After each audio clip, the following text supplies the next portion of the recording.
વિદ્યાર્થી મિત્રો, ગઈ વખતે આપણે જો રિપોર્ટિંગ ઓફ સેટ 2 હોય તો રિપોર્ટેડ સ્પીચના વાક્યના ટેન્સમાં જે ફેરફાર થાય એની વાત કરી હતી. આપણે એનું ઉદાહરણ જોયું તો 7 ટેન્સમાં અલગ અલગ ફેરફાર જોયા. આજે આપણે જો રિપોર્ટિંગ વર્બ સેટ 2 હોય, જો રિપોર્ટિંગ વર્બ સેટ 2 હોય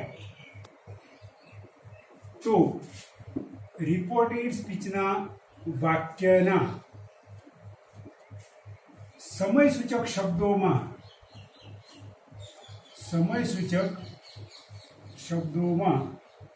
ફેરફાર થાય. બરાબર? તો સમયસૂચક શબ્દોમાં શું ફેરફાર થાય એની આપણે વાત કરીએ.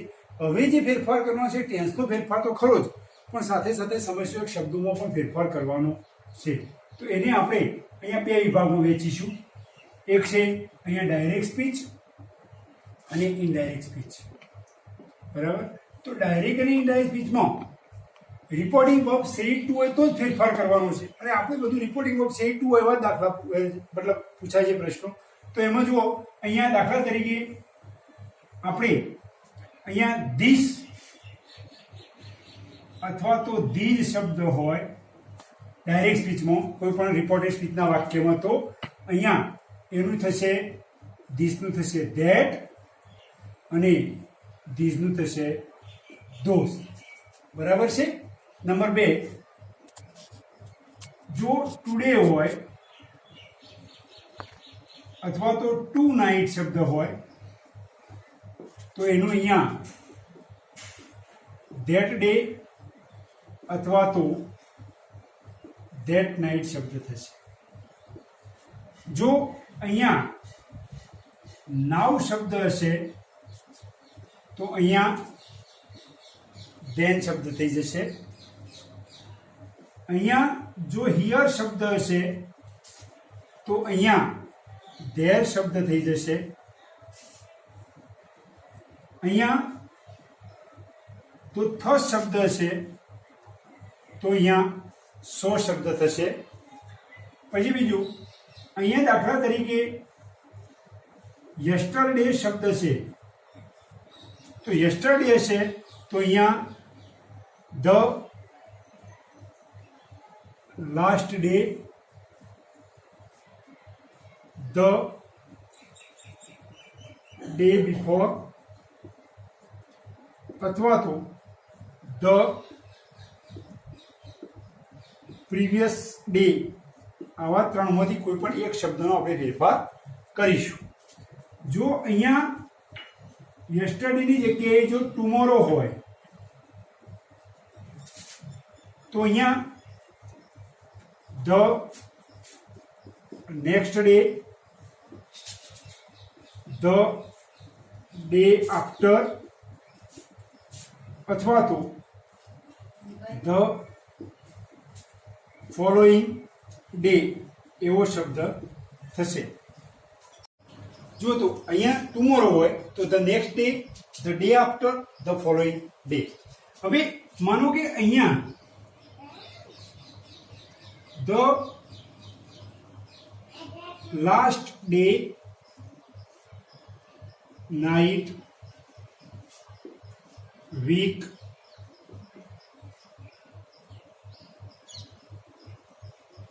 મંથ અથવા તો યર શબ્દ હોય તો આપણે અહીંયા શું કરવાનું છે? ધ લાસ્ટ શબ્દ છે એની જગ્યાએ ધ પ્રીવિયસ શબ્દ મૂકી દેવાનો છે ખાલી, બસ. ધ પ્રીવિયસ, પછી પાછળના જે ડે શબ્દ છે એમનું એમ. બરાબર? નાઇટ હોય તો નાઇટ, અહીંયા વીક, અહીંયા મંથ અને અહીંયા યર. એનો મતલબ શું થયો કે ધ લાસ્ટ ડે છે તો the previous day, last night છે તો પ્રીવિયસ નાઇટ, લાસ્ટ વીક છે તો the previous week, last month હોય તો ધ પ્રીવિયસ મંથ, અને લાસ્ટ યર હોય તો ધ પ્રીવિયસ યર. પછી આગળ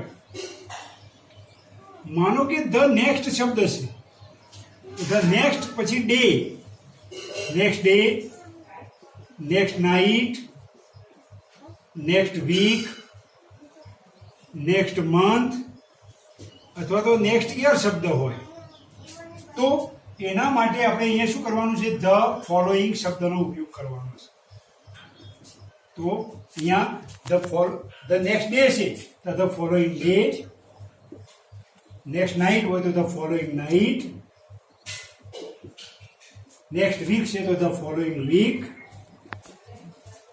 નેક્સ્ટ મંથ હોય તો ધ ફોલોઈંગ મંથ, અને ધ નેક્સ્ટ યર હોય તો ધ ફોલોઈંગ યર. બરાબર છે. એ સિવાય અહીંયા એગો શબ્દ હોય તો અહીંયા એગોનું બિફોર થઈ જાય, અને અહીંયા જો કમ શબ્દ હોય તો કમનું અહીંયા ગો થઈ જાય. આટલી વિગત આપણે યાદ રાખવાની છે. ધીસ એનું ધેટ, ધીસનું ધોસ. ટુ ડે હોય તો ધેટ ડે, ટુ નાઇટ હોય તો ધેટ નાઇટ, નાવનું ધેન. ડાયરેક્ટમાંથી ડાયરેક્ટ સ્પીડમાં ફેરવવાનું નથી. હિયર હોય તો ધેટ, થસ હોય તો સો. એ પ્રમાણે આ ફેરફાર કરે. હવે આમાં ઉલટો આપણે ફેરફાર કરવાનો નથી, એટલે અહીંયા આપણે એનું લખીશું કે ભાઈ ઉલટો ફેરફાર કરવાનો નથી, ઉલટો ફેરફાર થશે નહીં. અને બીજું એનો બીજો નિયમ શું છે કે ભાઈ આવવાના અર્થમાં કમ હોય, આવવાના અર્થમાં કમ હોય તો તેનું ગો થાય નહીં. આ કમનું ગો થાય પણ ક્યારે થાય? આવવાના અર્થમાં કમ હોય ગો ના થાય. કોઈની સાથે જવાના સંદર્ભમાં જો કમ હોય તો એનું ગો થાય. બરાબર છે. તો આ વસ્તુ તમે ધ્યાન રાખશો તો એની સાથે આપણે હવે જે વાક્યો જોવાના છે એ વાક્યોમાં ટેન્સના ફેરફાર સાથે સાથે સમયસૂચક શબ્દોના ફેરફાર પણ આપણે જોવાના છે. હવે આપણે એક્ઝામ્પલ જોઈએ. બરાબર. અહીંયા જો હવે કે he said to her, this is a book of English. આ વાક્ય છે. તો હવે આ વાક્યને આપણે ઇનડાયરેક્ટ બીજમાં ફેરવીશું તો શું થશે? he said નું થશે told, her એમનું એમ, સંયોજક તરીકે that. તો આ સંયોજક તરીકે that. હવે આ this છે તો સમયસૂચક શબ્દ પ્રમાણે આ this છે એનું ફરીથી that થશે. તો અહીંયા બે વાર that આવ્યું એનો મતલબ એવો નહીં એક જ વાર that લખવું. આ that છે સંયોજક છે, આ that છે સમયસૂચક શબ્દ છે.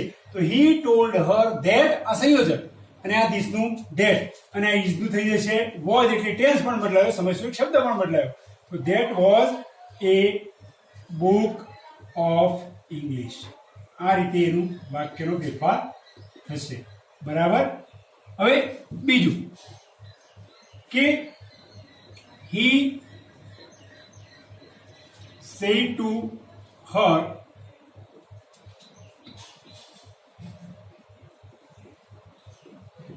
Anil will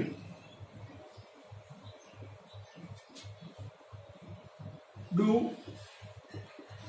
this work tomorrow. આ વાક્ય છે Aanal will do this work tomorrow. તો અહીંયા તમે જુઓ કે અહીંયા હી ની જગ્યાએ તો હી, સેડ ટુ નો અહીંયા શું થશે?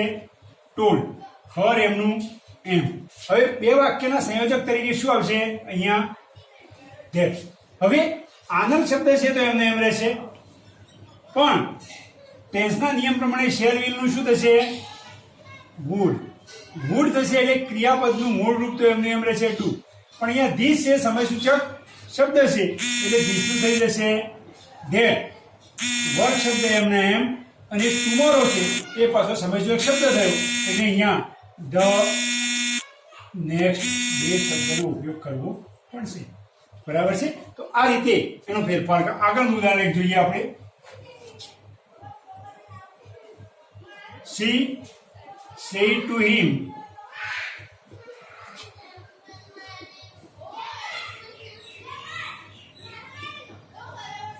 Asta wrote homework yesterday. આવું વાક્ય છે. તો અહીંયા જુઓ કે સી છે સી સી ટુ નું શું થયું ટોલ્ડ હિમ એમનું એમ અને સંયોજક તરીકે ધેટ આવ્યું. હવે આસ્થા શબ્દ છે એમનો એમ રહેશે આસ્થા. હવે એ જુઓ રોડ છે એટલે ક્રિયાપદનું ભૂતકૃદંત અરે ક્રિયાપદનું ભૂતકાળ. હવે જો વાક્ય રિપોર્ટેડ સ્પીચનું વાક્ય જો સાદા ભૂતકાળનું હોય તો પૂર્ણ ભૂતકાળ બને. રોડ છે તો રોડની જગ્યાએ શું થશે પૂર્ણ ભૂતકાળ એટલે હેડ રિટર્ન. હોમવર્ક શબ્દ એમને એમ રહેશે અને આ યસ્ટરડે છે એ સમજ્યો શબ્દ છે એટલે ધ લાસ્ટ ડે. 3 શબ્દો છે એમાંથી કોઈ પણ લખી શકાય. ધ લાસ્ટ ડે લખો, ધ ડે બિફોર લખો, ધ પ્રીવિયસ ડે લખો, કોઈ પણ શબ્દ લખી શકાય. એ રીતે આગળ એક ચોથું ઉદાહરણ જોઈએ. દાખલા તરીકે હી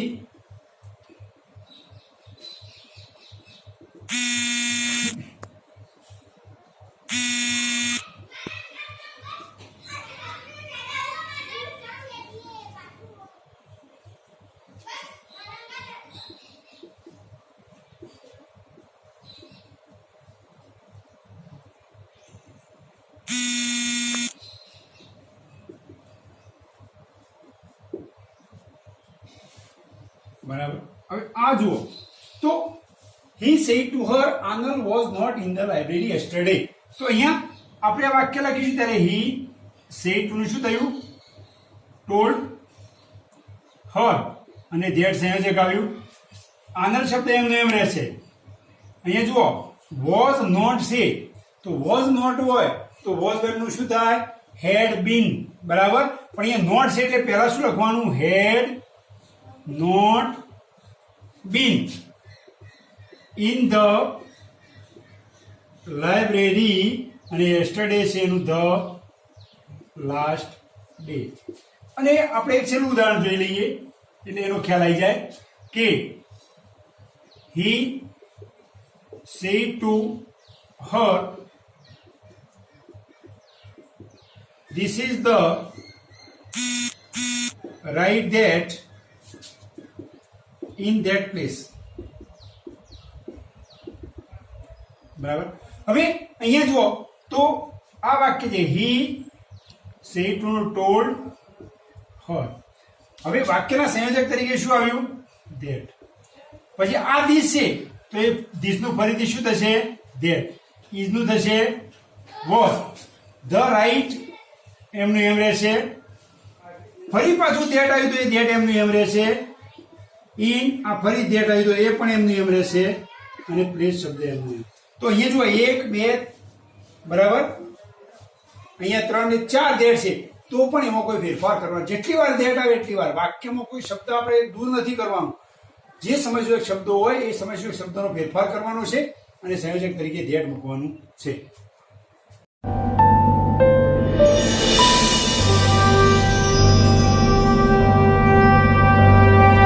मुट्ठी में कुछ सपने लेकर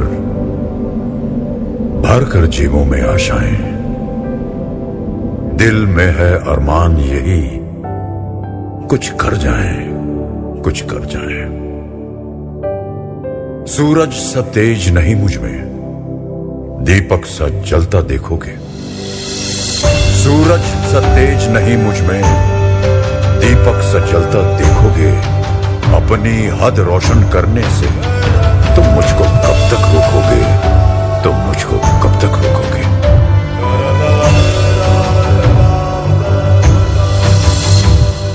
मैं उस माटी का वृक्ष नहीं जिसको नदियों ने सींचा है.